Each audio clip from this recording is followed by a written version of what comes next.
একটু কল্পনা করো, তুমি এখন পৃথিবী থেকে ৬০০ কোটি কিলোমিটার দূরে দাঁড়িয়ে আছো। চারদিকে শুধু ঘুটঘুটে অন্ধকার।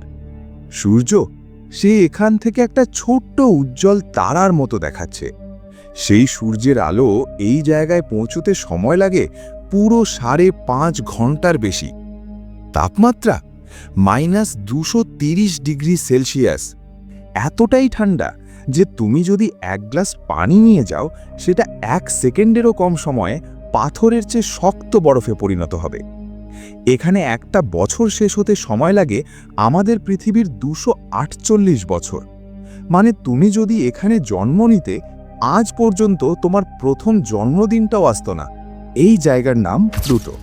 একটা সময় এটা ছিল আমাদের সৌরজগতের নবম গ্রহ, কিন্তু আজ এটাকে গ্রহের তালিকা থেকে বের করে দেওয়া হয়েছে।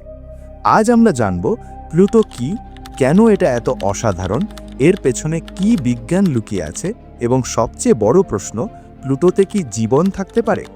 আমি নেবিউলা নেশনে তোমাদের স্বাগত জানাচ্ছি। চলো শুরু করি একদম গভীর থেকে। রাতের আকাশে তাকালে তুমি লক্ষ লক্ষ তারা দেখতে পাও, কিন্তু আমাদের সূর্যের চারপাশে মাত্র ৮টি গ্রহ ঘুরছে: বুধ, শুক্র, পৃথিবী, মঙ্গল, বৃহস্পতি, শনি, ইউরেনাস, নেপচুন। কিন্তু একটা সময় ছিল যখন এই তালিকায় একটা নবম নাম থাকত। সেই নামটা ছিল প্লুটো। ৭৬টা বছর ধরে এটাকে আমরা নবম গ্রহ বলেছি, পাঠ্য বইয়ে পড়েছি, মনে রেখেছি। তারপর ২০০৬ সালে একদিন বিজ্ঞানীরা বললেন, না, এটা গ্রহ না। কিন্তু কেন?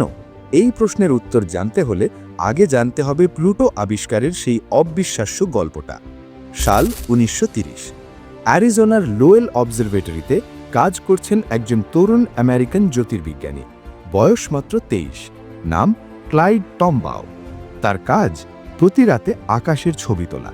দিনের পর দিন, ঘন্টার পর ঘন্টা সেই ছবি দেখা।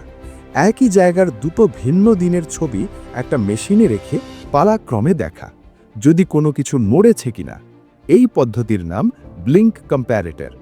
তারারা এত দূরে যে তারা কখনো স্থান বদলায় না, কিন্তু গ্রহ, গ্রহাণু, তারা কাছে, তাই নড়ে। ১৯৩০ সালের ১৮ই ফেব্রুয়ারি ক্লাইড একটা ছবিতে দেখলেন একটা অতি ক্ষুদ্র আলোর বিন্দু নেপচুনের কক্ষপথের বাইরে থেকে সামান্য নড়েছে। তার হাত কেঁপে উঠল, বুক ধড়াস ধড়াস করতে লাগল। তিনি বুঝে গেলেন এটা নতুন কিছু। সিনিয়রদের ডাকলেন, গবেষণা যাচাই হলো, সবাই নিশ্চিত হলো। এবং ১৩ই মার্চ ১৯৩০ পুরো পৃথিবী জানল আমরা সৌরজগতে একটা নতুন গ্রহ আবিষ্কার করেছি। বিজ্ঞানে সাফল্য পাওয়ার জন্য বয়স লাগে না, লাগে শুধু ধৈর্য আর কৌতূহল। গ্রহ আবিষ্কার হয়েছে, কিন্তু নাম কি হবে? ইংল্যান্ডে বাস করা ভেনিসিয়া বার্নি নামের ১১ বছরের একটি মেয়ে সকালের নাস্তার টেবিলে তার দাদার সাথে খবর পড়ছিল। দাদা বললেন, একটা নতুন গ্রহ পাওয়া গেছে, নাম রাখা হয়নি। ভেনিসিয়া একটু ভেবে বলল, প্লুটো নাম দাও। গ্রিক ও রোমান পুরাণে প্লুটো হলেন পাতালের দেবতা, অন্ধকারের রাজা। এই গ্রহটা এত দূরে, এত অন্ধকারে ডুবে আছে যে সূর্যের আলো সেখানে পৌঁছতেও হিমশিম খায়। তাই প্লুটো নামটা ছিল একদম নিখুঁত। দাদা নামটা অবজারভেটরিতে পাঠিয়ে দিলেন। বিজ্ঞানীরা ভোট দিলেন। প্লুটো নামটা জিতল। একটা ১১ বছরের শিশু একটা গ্রহের নাম রেখেছিল, এবং সেই নাম ইতিহাসে চিরকালের জন্য লেখা হয়ে গেল। ২০০৬ সাল, প্রাগ শহরে বসল ইন্টারন্যাশনাল অ্যাস্ট্রোনমিক্যাল ইউনিয়নের বিশাল সম্মেলন। হাজার হাজার বিজ্ঞানী। এজেন্ডায় একটাই বিষয়, গ্রহ আসলে কাকে বলে। IAU ঘোষণা করল একটা বস্তু গ্রহ হতে হলে ৩টি শর্ত পূরণ করতে হবে। শর্ত ১, সূর্যকে কেন্দ্র করে আবর্তন করতে হবে। শর্ত ২, নিজের মাধ্যাকর্ষণে নিজেকে গোলাকার করে নেওয়ার মতো যথেষ্ট ভর থাকতে হবে। শর্ত ৩, নিজের কক্ষপথকে পরিষ্কার করতে হবে, অর্থাৎ কক্ষপথের আশপাশে অন্য কোনো বড় বস্তু থাকা যাবে না। প্লুটো প্রথম দুটো শর্ত পাশ করে, কিন্তু তৃতীয় শর্তে ফেল। প্লুটো যে অঞ্চলে ঘোরে সেটাকে বলা হয় কুইপার বেল্ট। এখানে প্লুটোর মতো হাজার হাজার বরফময় বস্তু ছুটে বেড়াচ্ছে। প্লুটো তার কক্ষপথ কখনো পরিষ্কার করেনি, তাই IAU রায় দিল প্লুটো এখন থেকে বামন গ্রহ। এই সিদ্ধান্ত ছিল বিতর্কিত। অনেক বিজ্ঞানী আজও এই সিদ্ধান্তের বিরোধী। কেউ কেউ বলছেন সংজ্ঞাটা ত্রুটিপূর্ণ, কারণ এই হিসেবে পৃথিবীও প্রযুক্তিগতভাবে তার কক্ষপথ সম্পূর্ণভাবে পরিষ্কার করেনি। বিজ্ঞান কখনো চূড়ান্ত নয়, এটাই বিজ্ঞানের সৌন্দর্য। এবার একটা তুলনামূলক ছবি মাথায় তৈরি করো। প্লুটোর ব্যাস মাত্র 2374 কিলোমিটার, আমাদের চাঁদের ব্যাস হল 3474 কিলোমিটার। মানে আমাদের চাঁদ প্লুটোর চেয়ে বড়। পৃথিবীর সাথে তুলনা করলে তুমি প্লুটোর ভেতরে মার্কিন যুক্তরাষ্ট্রকে 6টা ধাপে ভাঁজ করেও ঢোকাতে পারবে। যদি প্লুটোতে রাস্তা থাকতো, তুমি একটা সাধারণ গাড়িতে প্লুটো প্রদক্ষিণ করতে পারতে একদিনের মধ্যেই। এতটাই ছোট। কিন্তু এই ক্ষুদ্রতা একটুও কমায় না প্লুটোর রহস্য, সৌন্দর্য এবং বৈজ্ঞানিক গুরুত্বকে। 2015 সালের জুলাই মাস ন্যাসার নিউ হরাইজন্স মহাকাশযান 9.5 বছরের দীর্ঘ যাত্রা শেষ করে প্লুটোর সবচেয়ে কাছে পৌঁছায়। মাত্র 12,500 কিলোমিটার দূর থেকে সে প্লুটোর ছবি তোলে, এবং সেই ছবিগুলো পৃথিবীতে পৌঁছাতেই পুরো বিজ্ঞান জগৎ স্তম্ভিত হয়ে গেল। প্লুটোর বুকে দেখা গেল একটা বিশাল হৃদয়ের আকৃতির এলাকা।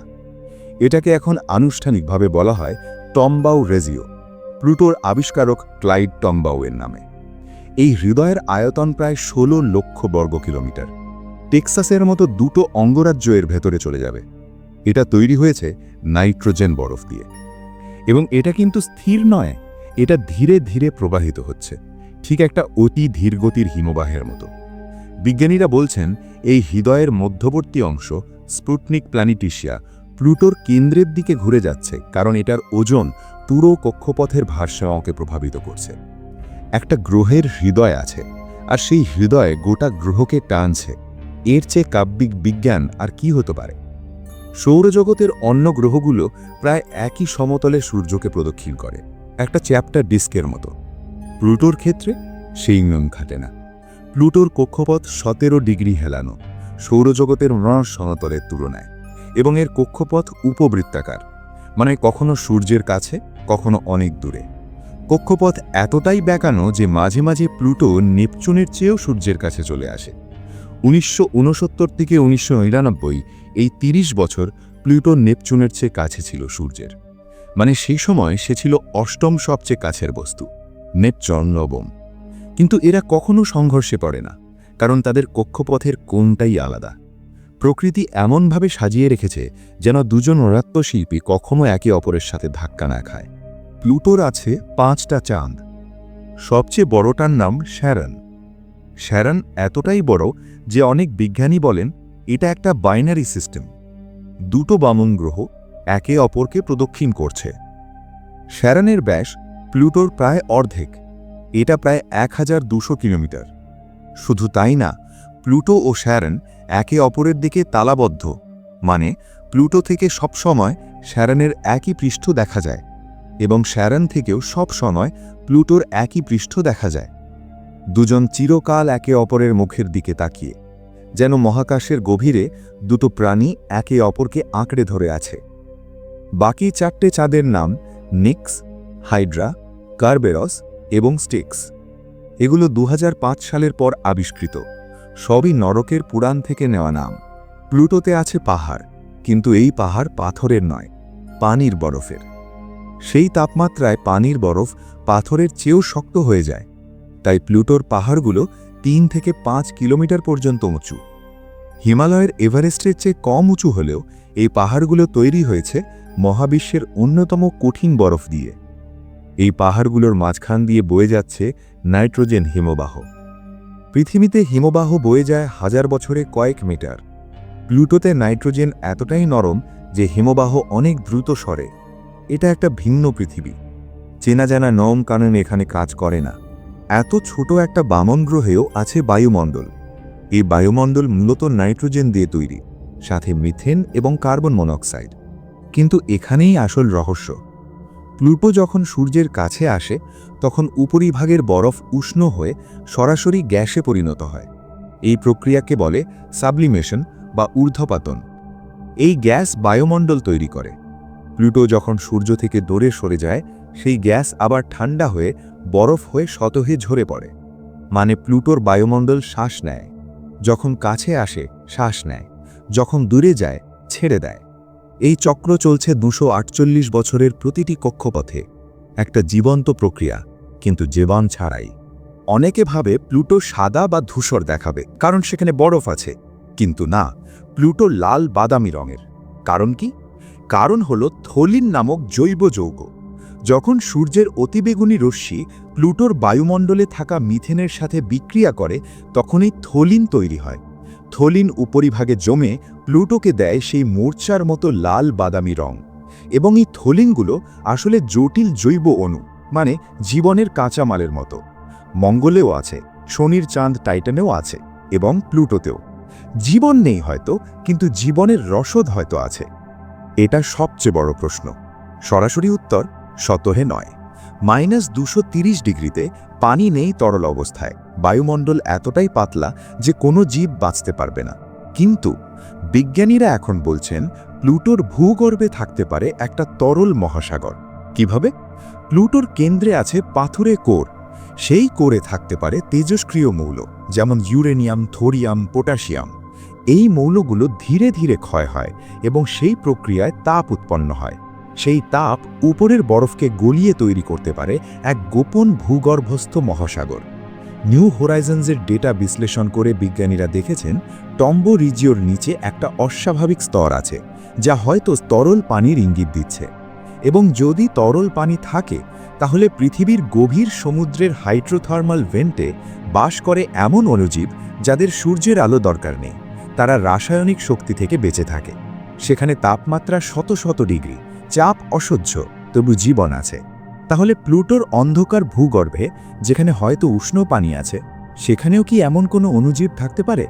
বিজ্ঞান এই প্রশ্নের উত্তর জানে না, কিন্তু বিজ্ঞান এই প্রশ্নটাকে অসম্ভব বলছে না, এবং এটাই যথেষ্ট। জানুয়ারি 2006 নাসা লঞ্চ করল নিউ হোরাইজন্স মহাকাশযান। লঞ্চের সময় প্লুটো তখনও নবম গ্রহ। যখন পৌঁছালো, প্লুটো তখন বামন গ্রহ। এই যানটা লঞ্চ হয়েছিল এ যাবৎকালের সবচেয়ে দ্রুততম গতিতে, প্রায় 58,000 কিলোমিটার ঘন্টায়, একটা বুলেটের চেয়ে 15 গুণ দ্রুত।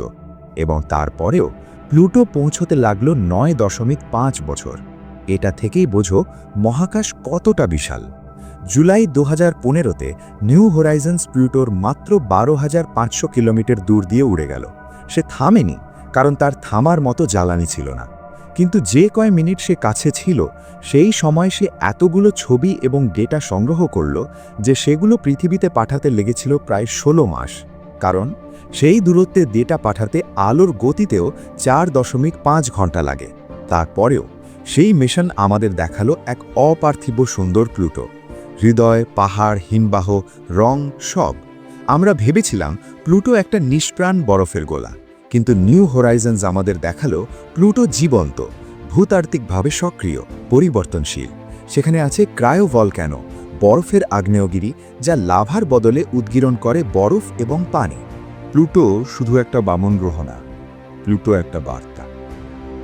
প্রথম বার্তা, সৌরজগৎ কতটা বৈচিত্র্যময়।